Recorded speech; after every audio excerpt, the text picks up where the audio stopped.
ఆయువు అంటే కూడా జీవితం అని అర్థం. జీవితం. జీవితం అంటే మనం జన్మ తీసుకున్న దగ్గర నుంచి మృత్యు పర్యంతం, మృత్యువు దాకా. ఎప్పుడైతే అమ్మ గర్భంలో శిశువుగా మనం జన్మ తీసుకుంటామో ఆ క్షణం నుంచి మన మృత్యువు అయిపోయేంత వరకు కూడా జీవిత కాలం అంటారు. దీన్నే జీవితం అంటారు. దీన్నే ఆయువు అంటారు. పరమాత్మ కూడా మనకి వేదం రూపంలో దిశానిర్దేశం చేశారు. మనం ఏం చేస్తే మంచిది, మనకి ఏం చేయకుంటే మంచిది, కర్తవ్యం ఏంటి, అకర్తవ్యం ఏంటి, ఇవన్నీ కూడా సంపూర్ణంగా దిశానిర్దేశం వేదం ద్వారా చేయడం జరిగింది. అయితే ఈ వేదం అనేది సృష్టి ఆరంభంలో నలుగురు మహర్షుల ద్వారా ఆవిర్భావం చెందింది. నలుగురు మహర్షులకి వేదాన్ని అంటే నోటి ద్వారా కాదు, సమాధి స్థితిలో వారికి అనుభవం అయ్యే విధంగా సమాధి స్థితిలో తెలియపరుస్తారన్నట్టు. నలుగురు మహర్షులకి అగ్ని, ఆదిత్య, అంగిర, వాయు, ఈ నలుగురు మహర్షులకి వేదం అనేది ప్రతి సృష్టిలో కూడా వాళ్ళ పేర్లు ఇవే ఉంటాయండి. మనుషులు మారచ్చు, ఎందుకంటే మోక్షానికి వెళ్ళే వాళ్ళు వెళ్తారు, ఇంకా మోక్షం రాలేదంటే మళ్ళీ జన్మ తీసుకోవడం జరుగుతుంది. సృష్టి అనేది ఆవిర్భావం జరుగుతుంది, తర్వాత ప్రళయం జరుగుతుంది. కాబట్టి ప్రతి సృష్టిలో కూడా ఈ నలుగురు మహర్షుల పేరు మటుకు ఇవే ఉంటాయి. వ్యక్తులు మారుతారు, పేర్లు మాత్రం అవే ఉంటాయి.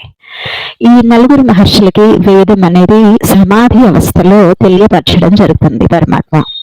ఇక ఆ తర్వాత గురు శిష్యుల పరంపర ద్వారా శ్రవణ మాధ్యమంతో అంటే విని నేర్చుకోవడం.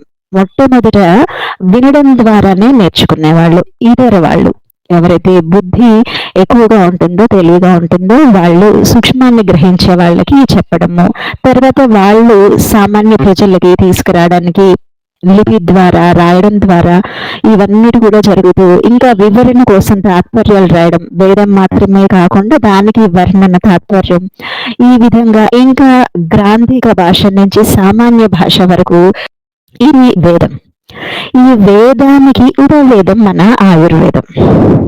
ఉపవేదం అంటే వేదంలో నుంచి తీసుకున్నది, వేదంలో నుంచి గ్రహించి రాసిందన్నట్టు. ఇక ఇతర విషయాలు ఏమీ ఉండవు, వేదం నుంచి గ్రహించి రాసింది. కాబట్టి పరమాత్మ ఏ విషయాలైతే సంపూర్ణంగా వేదంలో చెప్పారో అవన్నీ కూడా మనకి ఆయుర్వేదంలో ఉంటాయి. ఇప్పుడు మనం ఎవరి దగ్గరికైనా వెళ్తే ఆయుర్వేదం అంటే కేవలం చూర్ణాలు లేదా లేహ్యాలు లేదా కషాయాలు ఇవి మాత్రమే అనుకుంటాం. ఔషధాలు, మొత్తానికి ఔషధాలు, ఆయుర్వేదం అంటే చెట్లకు సంబంధించిన ఔషధాలు ఇవి మాత్రమే అనుకుంటాం. కానీ ఆయుర్వేదం ఇంత చిన్న అంశం మాత్రమే కాదండి. ఇది రోగ నివారణకి ఇది అవసరమే, ఔషధం అనేది అవసరమే. కానీ ఇది మాత్రమే కాకుండా ఎన్నో అంశాలు ఉంటాయి, విస్తృతంగా ఉంటుంది, వ్యాపకంగా ఉంటుంది. అవన్నీ కూడా ఔషధాలే. ఇక్కడ మహర్షులు చెప్పిన విషయాలు ఎన్నో ఉంటాయి.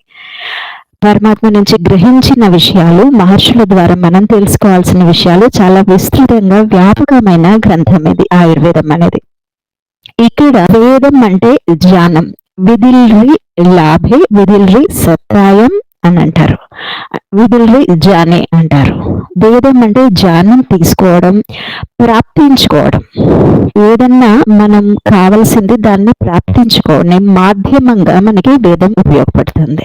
ఇక్కడ ఆయుర్వేదం అంటే జీవితానికి సంబంధించిన జ్ఞానం. జీవితం ఎలా ప్రాప్తించుకోవాలి, ఎలా సాధించుకోవాలి అనేది ఆయుర్వేదం మొత్తానికి.